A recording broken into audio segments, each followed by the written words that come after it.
Hola, ¿qué tal amigos? ¿Cómo están? Hoy venimos a traerles el especial del Trío Pascual, la resurrección de nuestro Señor Jesucristo. Acompáñame a vivir esta nueva aventura. ¡Vamos!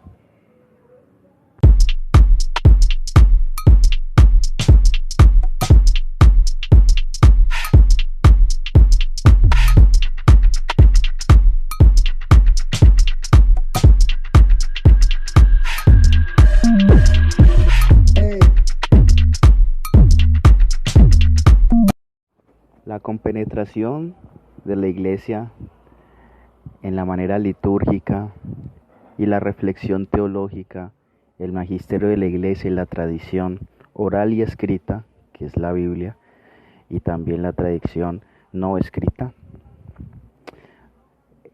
La Iglesia ha reflexionado y ha profundizado en lo que es la resurrección de Cristo.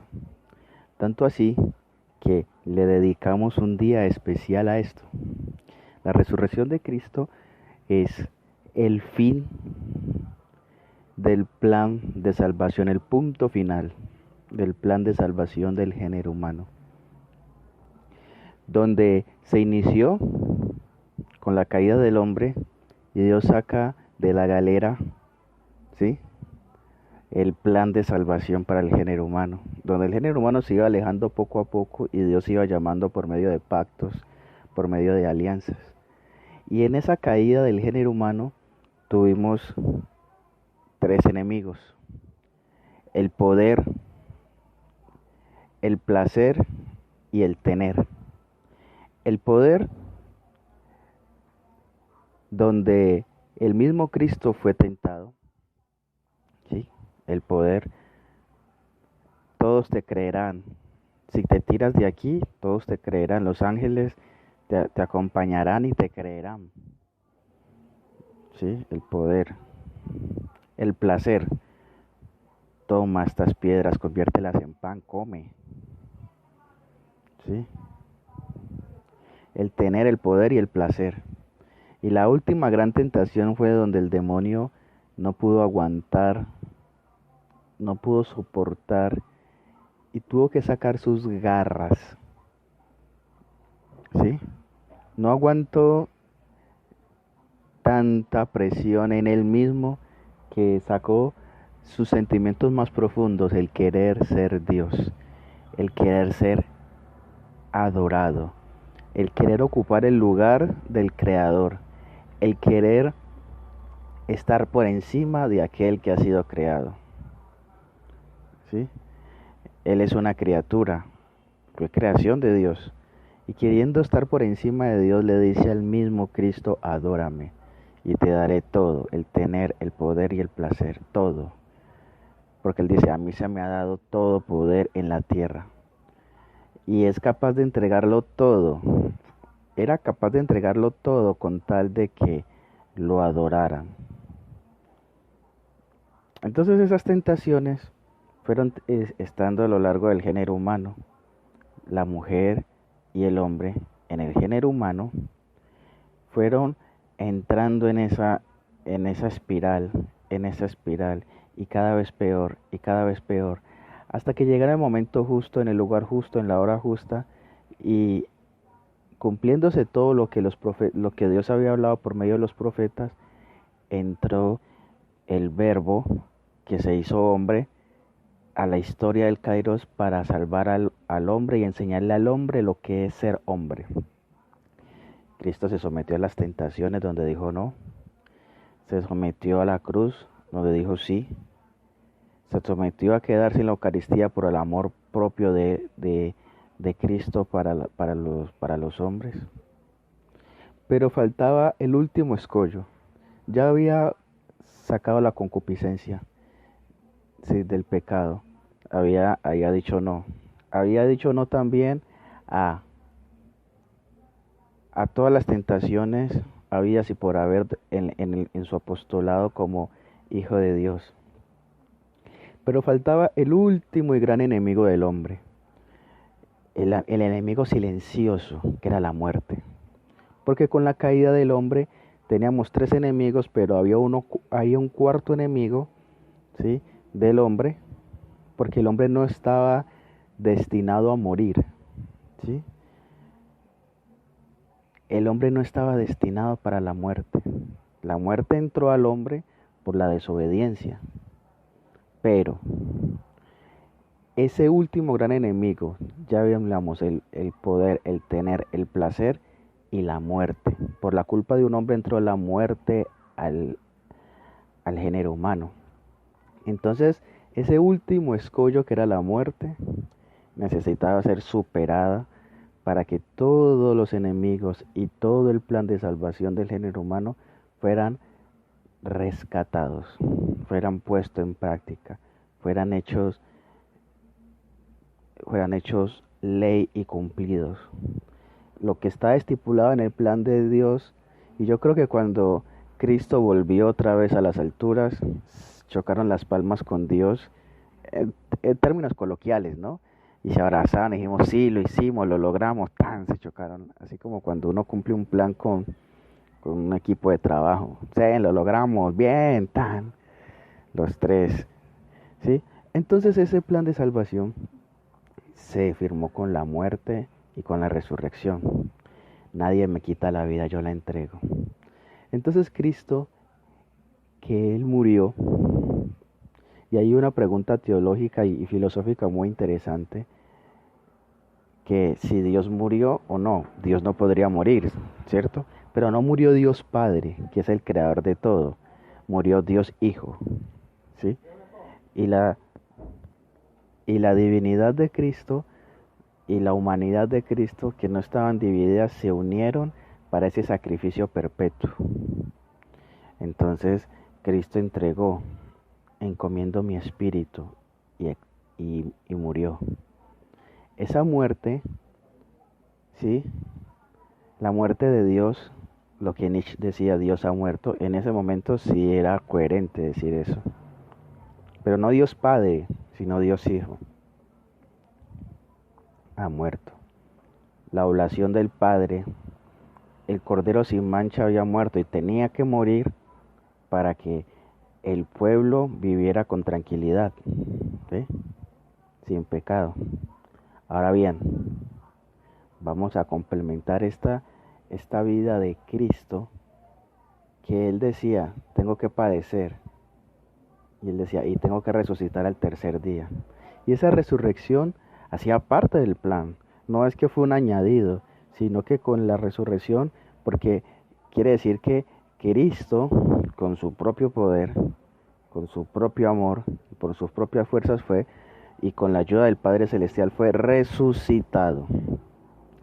Yo soy el camino, yo soy la verdad, yo soy la vida. Aquel que es la vida se hizo muerte para salvación de nuestros pecados. Qué lindo eso. Aquel que es la vida se hizo muerte para la salvación de nuestros pecados, para la redención, para ese género humano fuera puesto en lo más alto. Su humanidad muere, su divinidad padece, pero en concordancia con el plan de Dios. Y Cristo muere y va al seno de Abraham a abrir las puertas para que entren todos los que estaban en el seno de Abraham. ¿Sí?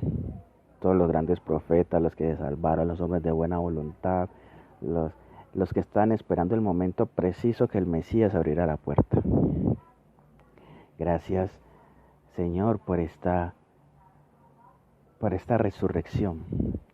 Porque aquí viene, Mahoma murió y no resucitó. Buda murió y no resucitó. Los profetas de los judíos han muerto y ninguno ha resucitado. La única religión del mundo donde su máximo exponente muere y resucita es el cristianismo. Los católicos debemos de estar orgullosos de decir, tenemos a Cristo que murió y resucitó. Ningún otro ha muerto y ha resucitado, de los grandes referentes de la religión. Y esto es hermoso. Somos la única religión también donde Dios va al encuentro del hombre y lo rescata. Y en las otras religiones es que Dios, el hombre va al encuentro con Dios. Tenemos que compenetrarnos y amar profundamente esto. Y aquí viene la predicación de los apóstoles, que ellos predican a Cristo muerto y resucitado. Muerto y resucitado, que ese es el centro del Evangelio. ¿Sí? Ese centro del Evangelio, que es la muerte y la resurrección, el anuncio de la muerte y la resurrección de Cristo, el tríodo pascual, ese es el centro de la predicación de los apóstoles. ¿Sí? Ese centro de la predicación siempre se mantuvo en los primeros siglos. Ya después cuando mediante los siglos los años iban pasando, iban poniendo las cosas por escrito, pero la predicación siempre fue Cristo, muerto y resucitado. ¿Sí? La resurrección de Cristo, San Pablo lo dice, si no creemos que Cristo ha resucitado entre los muertos, vana sería nuestra fe. ¿Sí? La resurrección de Cristo es propia del cristianismo, es única e irrepetible, no hay otra religión que lo diga. La resurrección de Cristo es clave porque si no resucitó, no tendríamos la presencia real de Cristo porque en la Eucaristía, porque tendríamos a un Jesús muerto. Esa mortandad de Cristo, ¿sí? Esa mortandad de Cristo nos compenetra con el mensaje de este es el sacramento de nuestra fe, porque negar un dogma o algo central del Evangelio nos hace negar los otros dogmas, como hay algunos, desafortunadamente, aún algunos obispos, sacerdotes, algunos cardenales, algunos diáconos o seminaristas o predicadores que niegan la resurrección de Cristo. Si negamos la resurrección de Cristo,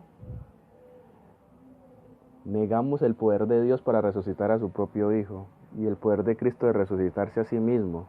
A mí nadie me quita la vida, yo la entrego y yo la recupero cuando quiera, si yo soy la vida. Y si negamos la resurrección de Cristo y si negamos la acción de Dios, quiere decir que sería mentira que Jesucristo estuviera real y presente en la Eucaristía, porque si Él murió, Él no podría estar, y no resucitó, Él no podría estar presente y vivo en la Eucaristía. Y si no creemos en la Eucaristía, y si no creemos o Jesucristo no estuviera en la Eucaristía, el centro de nuestra fe caería por el piso. El sacramento de nuestra fe caería por el piso. ¿Sí? Sería una mentira que Él nos hubiera dicho, hagan esto en conmemoración mía. Y si no hay Eucaristía, no hay presencia real, y si no hay presencia real, pues no nos diferenciaríamos mucho de los protestantes, o de los budistas, o de los otros que no tienen presencia real de su Dios. Como una señora que de una vez dijo, ay, si yo creyera que Jesús está en la Eucaristía, yo estaría todos los días postrada ahí porque ahí está Jesús y ahí es el Dios que yo quiero estar y yo estaría ahí siempre, dijo una protestante. Cuando el predicador le dijo, ay señora, eso sí es verdad, usted no va porque no cree y nosotros no vamos porque no queremos. Nosotros entendemos y tenemos que comprender que la resurrección de Cristo es clave para entender el plan de salvación del género humano. Esta salvificación y esta gracia santificante, ¿sí? Donde dicen que los judíos que los apóstoles se robaron el cuerpo. Si negáramos la resurrección diríamos que es un simbolismo, como dicen algunos, o que es una metáfora, que es algo, no. Es la resurrección corporal, es un dogma de fe, la resurrección corporal, cuerpo y alma, resucitó Cristo. ¿Sí? Pero su cuerpo ya no es un cuerpo normal como el de nosotros, sino que es un cuerpo glorificado, que es el mismo que vamos a tener nosotros cuando resucitemos en el último día del juicio final. Ese cuerpo glorificado es cuerpo, sigue siendo cuerpo, pero ya no está subordinado a la materia. Es decir, Yo, por ejemplo, si yo quiero pasar de una habitación a otra, tengo que pasar por una puerta, tengo que caminar y trasladarme. Pero en la resurrección de Cristo, con el cuerpo de Cristo glorificado, porque Cristo resucitó en cuerpo y alma, la materia ya no, ya no es un impedimento, sino que es el espíritu el que controla la materia, no la materia al espíritu. Entonces, no necesito trasladarme o hacer un procedimiento de abrir una puerta para trasladarme hacia la otra habitación. Ya con el cuerpo glorificado y donde el espíritu tiene el control de la materia, entonces yo entro sin necesidad de abrir. Por eso Jesucristo entraba, se les aparecía a los apóstoles, comía con ellos, comía. ¿Qué quiere decir comer? De que había un cuerpo. Tocaron sus llagas, tocaron su costado, ¿sí? Comieron, hablaron con él, lo palparon, lo miraron, se compenetraron con él, ¿sí? Entendieron, no era una imaginación, porque podían tocarlo, pero su cuerpo, ¿sí?, de carne y sangre, ya no era un cuerpo materialmente subeditado a la materia. No es que la materia tomaba el espíritu, sino que el espíritu tomaba la materia. ¿Sí? Entonces esta es lo que hace que Cristo esté en todos los lugares a la misma vez. ¿Sí? Esté conmigo, esté contigo, esté en la misa, ¿sí?, está en el sagrario, porque el espíritu toma control de la materia en esa resurrección. Esa parte científica, ¿sí?, y esa parte espiritual se complementan muy bien, porque Jesucristo es verdadero Dios, o sea que Él puede moverse como quiera, donde quiera y a la hora que quiera, y puede trasladarse a donde Él lo crea conveniente, pero también es verdadero hombre, o sea, tiene cuerpo, alma, tiene carne, tiene sangre.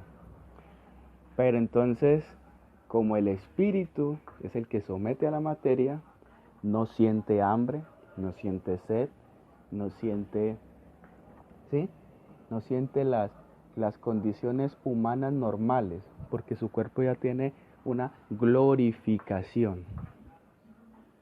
Y esa glorificación podemos decirlo tranquilamente sin entrar en un error teológico de decir que en la Trinidad también está el género humano. Porque Jesucristo es verdadero Dios y verdadero hombre. Entonces, como verdadero hombre, ¿sí?, y estar en la Trinidad, quiere decir que el género humano también está en la Trinidad. Somos trinitarios también. Nosotros somos parte, somos el resumen de la creación, ¿sí? Nosotros tenemos cuerpo, alma y espíritu. Cada cosa le pertenece a Dios, le pertenece a la Trinidad. Nuestro cuerpo, el Espíritu Santo. Nuestra alma, Dios. Nuestro espíritu, Jesús. Y así, sucesivamente, la resurrección es importante, porque sin la resurrección no podríamos entender lo que es Cristo. Sería un profeta más, sería un filósofo, sería una persona encumbrada a la parte espiritual, pero no sería el verbo de Dios, el unigénito del Padre, el que todo lo puede, tiene, conoce y sabe, el hacedor del universo, porque en el Génesis dice hagamos, porque en el prólogo de San Juan dice existía la palabra, y la palabra se hizo hombre y habitó entre nosotros. ¿Sí? La resurrección de Cristo es algo más profundo, lo podemos encontrar en el Catecismo de la Iglesia Católica. Es un dogma de fe, es una verdad revelada por Dios. Toda aquella persona que propague, enseñe, lo entienda, lo comprenda y lo publique, está en consonancia con el magisterio. El que haga lo contrario está por fuera del magisterio. La resurrección de Cristo es importantísima, tanto así que viene la octava de Pascua. La octava de Pascua es